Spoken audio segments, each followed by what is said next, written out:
Hello friends, now I am going to discuss about the stereochemistry of organic compounds, and my focus will be on particularly enantiomers and distereoisomers, as it is a part of university syllabus of RTM Nagpur University. And the content of this particular presentation includes the definition of stereochemistry, molecular chirality, stereoisomers are the two types, enantiomers and distereoisomers. So stereochemistry means three-dimensional chemistry, and the word stereos is a Greek word meaning solid, and the stereochemistry refers to the chemistry in three dimensions. The fundamental of stereochemistry were laid by the Jacob Van 't Hoff and the Charles Liebel in 1874. Van 't Hoff and Liebel, independently of each other, proposed the concept of the carbon compound, that the carbon has the four valencies and the four valencies are directed toward the four different corners of tetrahedron, maintaining the normal tetrahedral angle 109 degree to 8 minutes. Isomers that have the same constitution but differ in the spatial arrangement of their atom is called stereoisomers. Isomers are normally divided into three types: structural isomers, conformational isomers, and stereoisomers. And the stereoisomers are again divided into two main types: enantiomers and distereoisomers, and geometric isomers. So, stereochemistry of organic compound. Now we are dealing with the stereochemistry of organic compound part 1, that is enantiomers. So friends, enantiomers is nothing but the molecular geometry that represent in space, which has the non-superimposable and mirror image property. So for this, we have to take the help of the concept of chirality. So actually, the chiral means asymmetric carbon, means which four valencies have been directed to the four different corner of tetrahedron, and all four valencies is occupied by four different groups. That is nothing but the chirality of organic compound. Look at this particular compound. That central carbon is asymmetric carbon, is bonded with the acid group and the alkyl group and the amino group and the hydrogen. Therefore, this central carbon is chiral carbon. Therefore, this particular compound exhibit the mirror image isomer, because they are mirror image of each other, but at the same time, suppose this second compound is kept over the first one and observe that, but they never get superimposed. So this superimposability phenomena is very important in case of distereoisomers or the structural isomer. So this is one of the example of oxytocin. It contains so many different type of carbon atom bonded with the different groups and the atoms. It is a complex molecule. For example, this particular carbon is bonded to this group by dotted line, and the hydrogen by thick line, and with this nitrogen and this oxygen. Meaning is that this carbon is the chiral carbon, and the chiral carbons are existing here in this molecule. Therefore, this oxytocin molecule is pharmaceutically very much active compound. So that's the advantage of this particular one. So the chirality and the enantiomerism and the distereoisomer can be studied by using this particular instrument, which is known as polarimeter. The internal layout of this polarimeter looks like this, where there is a polarizing filter who allow this unpolarized light to pass, and that becomes polarized, and then after it pass through the cavity containing sample tube, and normally when passing through the sample tube, then there is a change of certain angle. On the basis of this angle change, one can determine about the activity of the molecule and the rotation of a particular molecule. That plan of polarization only has a ability to undergo a kind of rotation. Again, the second type of this simple example, that this is the left hand palm and the right hand, exactly they looks very similar and they are superimposed to each other. At the same time, when the right hand palm is observed in the mirror, it looks like this. But if they keep like this, they get superimposed and mirror image. So this particular phenomena is known as distereoisomer. Again, the enantiomers have this simple property, can be exhibited by this kind of rotation. It is the right-handed rotation of the coil, and it is a left-handed rotation of the coil. Therefore, by this simple diagram, one can understand the enantiomers.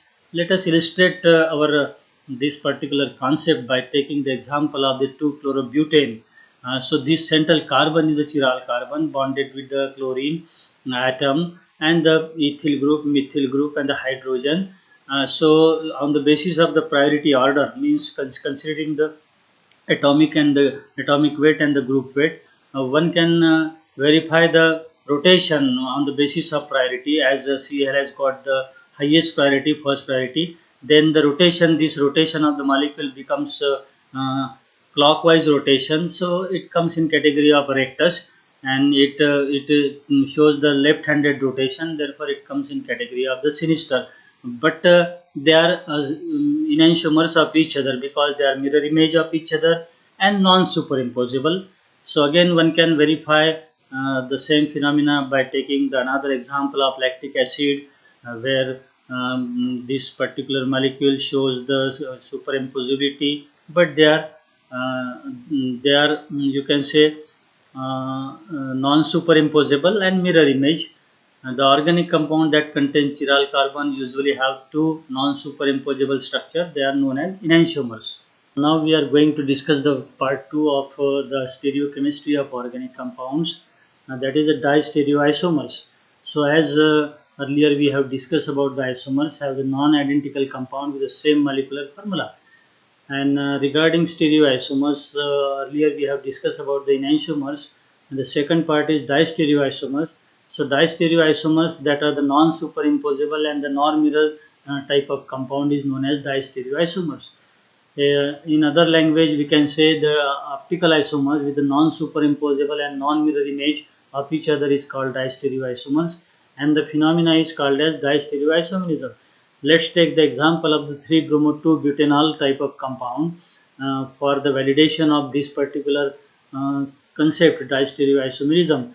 So this compound A in structure A of the 3-bromo-2-butanol looks like this with a 2 asymmetric carbon, and the compound B with 2 asymmetric carbons. So compound A and compound B, they are the mirror image of each other, and they are non-superimposable.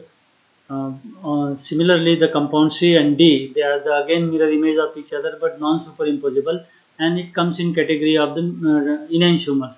But if you compare about the compound A and compound C, the compound A and compound C of the same compound 3-bromo-2-butanol is neither superimposable nor mirror image, so therefore they comes in category of the distereoisomers.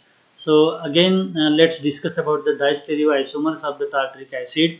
So again the L form of tartaric acid with the 2 asymmetric carbon and D form of tartaric acid with 2 asymmetric carbon atom. These two D and L form, they are the mirror image of each other and non-superimposable.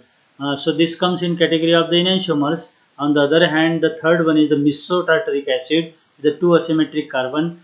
So why it is a meso? Because the upper half is very similar to the lower half, and whatever the rotation created by this upper half is cancelled by the rotation of the lower half. Therefore, the net rotation is 0. So the if D and L form of the tartaric acid is compared with the meso form, they are neither superimposable non-mirror image. Therefore, this comes in category of distereoisomers.